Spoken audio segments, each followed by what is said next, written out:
하나님 말씀은 시편 62편 1절과 2절입니다. 함께 읽겠습니다. 시편 62편 1절과 2절입니다. 우리 함께 읽지요. 시작. 나의 영혼이 잠잠히 하나님만 바라미요 나의 구원이 그에게서 나오는도다.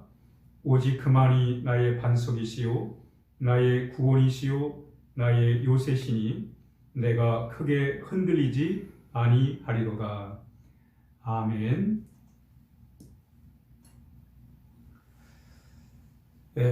다윗에겐 많은 아들들이 있었습니다.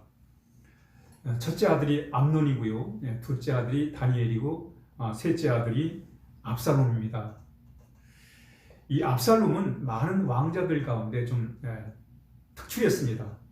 그래서 성경에 보면 압살롬은 머리부터 발끝까지 흠잡을 데가 없다, 이렇게 얘기를 하고 있습니다. 압살롬은 사람들의 칭찬도 받았고 또 인정도 받았습니다.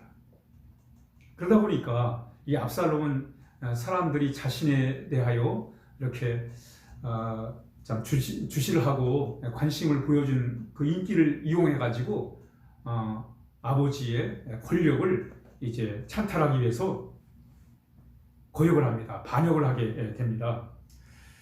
그래서 압살롬은 예루살렘 성문 앞에서 성 안으로 오는 사람들에게 아주 친절을 베푸는 거예요. 그리고는 아버지에 대하여는 별로 좋지 않게 얘기를 해주는 거예요. 한마디로 말하면 아버지의 그 마음을 자기가 가르치는 거예요. 민심을 자기 앞으로 돌리려고 이제 애를 쓰게 됩니다. 이러면 안 되잖아요. 아들이 돼가지고 아버지를 지원해줘야지. 아버지가 잘 되도록, 아버지가 나라를 잘 통치하도록 도와줘야 되는데, 그렇지 않고 이제 아버지는 나이가 많이 이제 들었으니까 앞으로 이제 나의 세상이 온다. 이제 일찌감치 내가 그 일을 미리 하겠다. 이제 그런 차원으로 이 압살롬이 아버지에 대해서 안 좋게 얘기를 하고, 그리고 자신에 대해서 사람들과 하여금 이 호감을 갖도록 그렇게 민심을 자기 앞으로 돌리게 됩니다.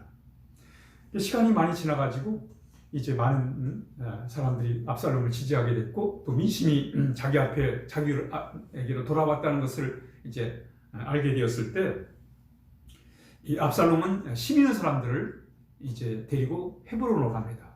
헤브론이 어디냐면 아버지 다윗이 처음으로 왕이 되었던 그런 곳입니다. 자기도 가서 이제 왕이 되겠다는 거예요.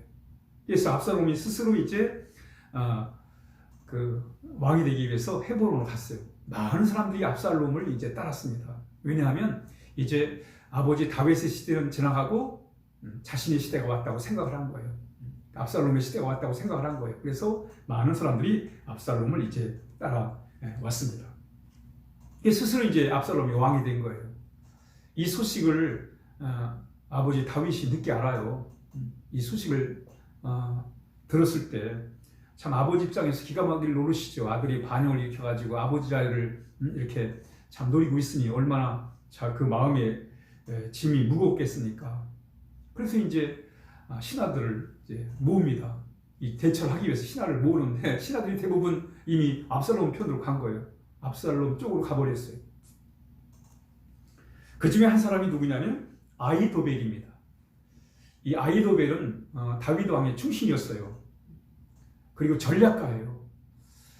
어떤 나라에 어려움이 생기면 다윗은 아비도일부터 찾았어요. 그런데 이 아히도벨이 압살롬에게 간 거예요. 그리고 결국은 이제 이 다윗 왕은 예루살렘 성을 비우고 참 눈물을 흘리며 맨발로 예루살렘 성을 빠져나가게 됩니다. 결국은 이제 나라가 참 질서가 무너지게 되고 혼란스러운 그런 상황에 직면하게 됩니다. 다윗이 이런 고백을 해요. 시편 11편 3절에서 터가 무너지면 의인이 무엇을 하랴. 터가 무너지면, 기초가 무너지면 의인이, 믿음의 사람이 뭘 할 수 있겠느냐, 어떻게 살 수 있겠느냐라는 고백을 하는 거예요. 지금 다윗 입장이 그래요. 아들이 반역을 일으켰으니 아들이 아버지를 도와서 나라가 잘 되도록 해야 되는데 지가 권력을 찾겠다고, 아버지 권력을 빼앗겠다고 반역을 일으켰단 말이죠. 그게 나라의 기본이 무너진 거예요. 그래서 다윗이 터가 무너지면 의인이 무엇을 하랴, 이렇게 한탄을 하고 있습니다. 오늘 이 시대를 보면 점점 갈수록 신앙이 무너져가고 있습니다. 사람들이 하나님을 찾지 않아요. 신앙이 무너지는 걸로 끝나지 않아요. 그러나 신앙이 무너지는 걸로 끝나지 않습니다. 신앙이 무너지면 사람의 양심이 무너지는 거예요. 양심이 무너지면 윤리와 도덕이 무너지는 것입니다. 윤리와 도덕이 무너지면 사회 질서가 깨지는 거예요. 사회 질서가 법만 갖고 되는 게 아닙니다. 사회 질서가 깨지면 가정이 기초가 흔들리고 사회의 기초가 흔들리고 나라의 질서가 무너지게 되는 것입니다. 오늘 우리 사회도 우리나라의 근본이 뭐예요? 자유민주주의입니다. 이 자유민주주의가 무너지는 그런 상황을 우리가 직면하고 있는 거예요. 그러므로 우리는 이 흔들리는 이 세상의 삶 속에서 마치 다윗이 아들 압살롬이 반역을 일으켜가지고 나라의 질서가 흔들리고 있습니다. 그런 상황에서 다윗은 터가 무너지면 의인이 무엇을 알 거라고 한탄을 한 그런 말씀을 여기서 우리가 발견하게 됩니다. 다윗은 이렇게 무너진 나라의 질서를 한탄하고 있어요. 권력 앞에서는 아버지 아들이 없는 거예요. 지금 우리 사회가 그렇잖아요. 물질 앞에서 부모 자식 간의 관계가 없어요. 이런 우리가 세상을 바라보면서 오늘 다윗이 이렇게 무너져버린 이 참 나라의 질서를 바라보면서 이때 다윗이 이런 고백을 해요. 오늘 시편 62편 1, 2절을 다윗의 고백입니다. 압살롬의 반역을 통해서 나라의 질서가 무너졌을 때 다윗이 이런 고백을 하는 거예요. 지금 한번 시편 62편 1절로 2절을 한번 읽어보겠습니다. 나의 영혼이 잠잠히 하나님만 바라며 나의 구원이 그에게서 나오는도다. 오직 그만이 나의 반석이시요 나의 구원이시요 나의 요새시니 내가 크게 흔들리지 아니하려고. 지금 나라의 질서가 참 무너져 내리는 그런 상황 속에서도 다윗은 뭐예요? 잠잠히 하나님만 바라본다는 거예요. 아들이 반역을 일으켜가지고 지금 왕궁을 비우고 도망을 가는 그런 상황 속에 있어요. 그렇지만 다윗은 하나님을 바라본다는 거예요. 왜? 바로 그 하나님은 나의 반석이시라는 거예요. 내 삶의 기초라는 거예요. 아무리 아들이 반역을 일으켜가지고 나라의 질서가 무너지고 흔들리고 있어도 하나님은 여전히 나의 삶의 기초고 나라의 기초고 반석이 되신다는 거예요. 나의 요새시니 내가 크게 흔들리지 아니한다는 거예요. 그렇습니다, 여러분. 우리가 이 흔들리는 세상, 이 기초가 무너져가는 이 세상에 우리가 살고 있습니다. 그러나 이런 세상에서 우리는 하나님을 우리의 삶의 기초로 삼아야 되겠습니다. 우리 기초가 중요하잖아요. 예수님께서 집 짓는 자의 비유를 말씀하시면서 모래 위에 지은 집은 이게 쉽게 무너지지만은 반석 위에 지은 집은 무너지지 않고 견고히 튼튼하게 서 있다고 하는 비유의 말씀처럼 우린 정말 이 삶의 이 기초를 우리 하나님께 두고 우리가 살아야 하겠습니다. 오늘 다윗은 하나님이 나의 삶의 기초라는 거예요. 반석이 된다는 거예요. 지금 나라가 참 흔들리는 위태한 그런 상황이 있지만 하나님은 여전히 자신의 삶의 기초가 되시고 나라의 기초가 되신다는 그런 신앙을 갖고 있는 것입니다. 그러나 압살롬은 세상의 기초가 하나님이라고 생각하지 않았어요. 권력이라고 신이라고 생각을 한 거예요. 권력만 잡으면 자신이 무엇이나 다 할 수 있다고 생각을 해가지고 많은 사람들을 규합해가지고 아버지를 거역하고 반역을 일으켜가지고 권력을 지금 잡으려고 하고 있는 것입니다. 그러나 압살롬은 그 권력을 잡지 못합니다. 다윗은 그런 가운데서도 하나님에 대한 믿음을 삶의 기초로 삼아가지고 그 어려움을 잘 극복하는 거예요. 다윗이 어떻게 이 어려움을 잘 극복했습니까? 바로 그것은 하나님을 인생의 기초로 삼았기 때문에 그렇단 말이죠. 아들이 반역을 일으켜가지고 나라가 흔들릴 때 여전히 다윗은 하나님을 인생의 기초로 삼았단 말이죠. 하나님은 우리 인생의 기초가 됩니다. 그러므로 우리는 늘 하나님을 우리의 마음에 모시고 살아야 돼요. 그 하나님을 내 삶의 근본으로 해서 우리가 살아야 됩니다. 하나님 우리의 창조자세요. 창조자라는 말은 다른 말로 말하면 하나님 우리 인생의 주인이 되시는 거예요. 우리는 하나님을 우리의 마음의 주인으로 모시고 살아야 됩니다. 하나님이 우리의 주인이세요.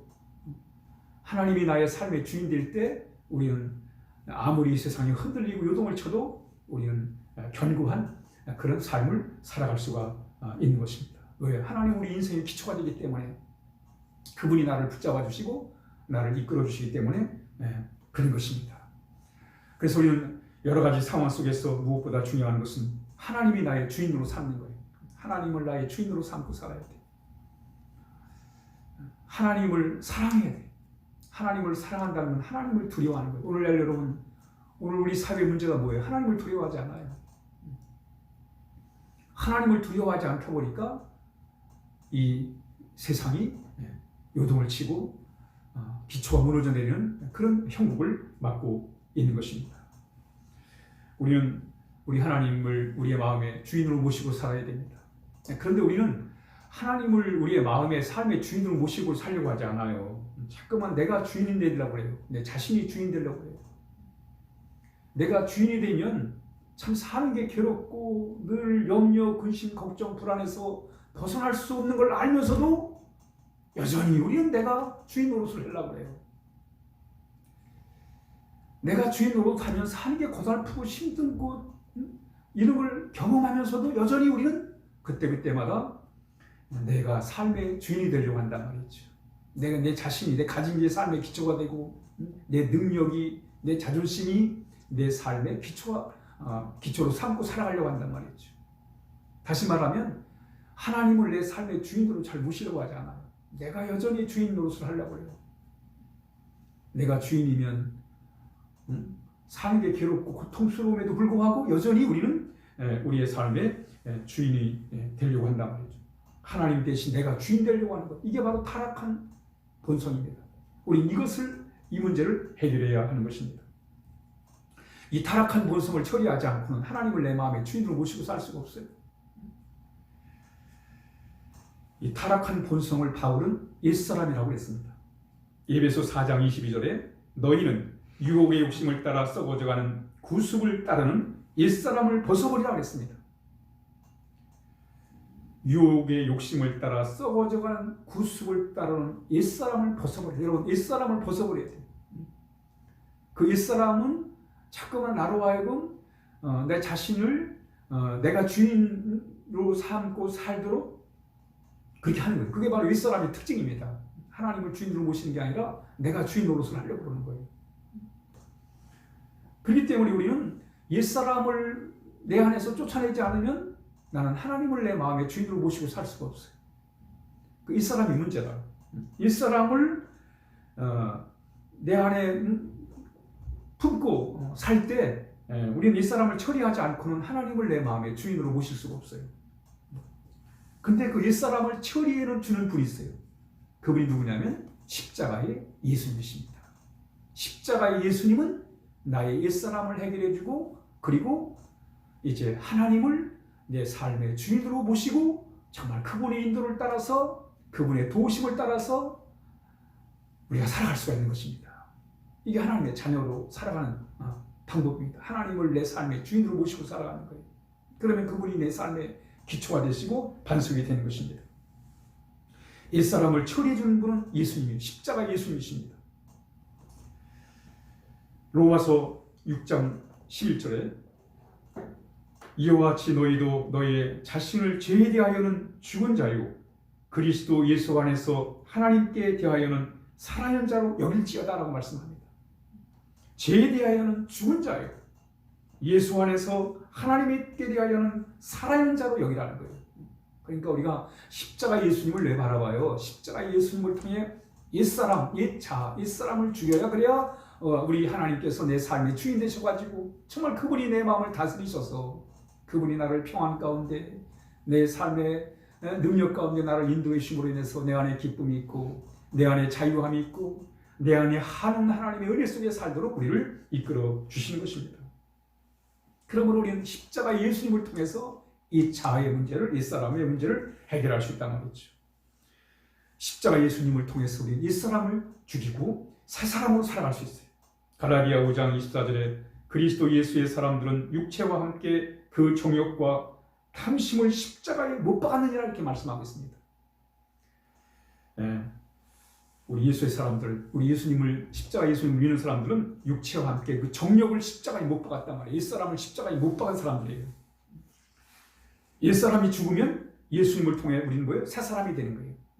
하나님을 내 삶의 주인으로 모시고 그분의 다스림을 받으며 살아가는 거예요. 우리가 잘 아는 고린도 후서 5장 17절 그런즉 누구든지 그리스도 안에 있으면 새로운 피조물이라 이전 것은 지나갔으니 돌아 새 것이 되었도다.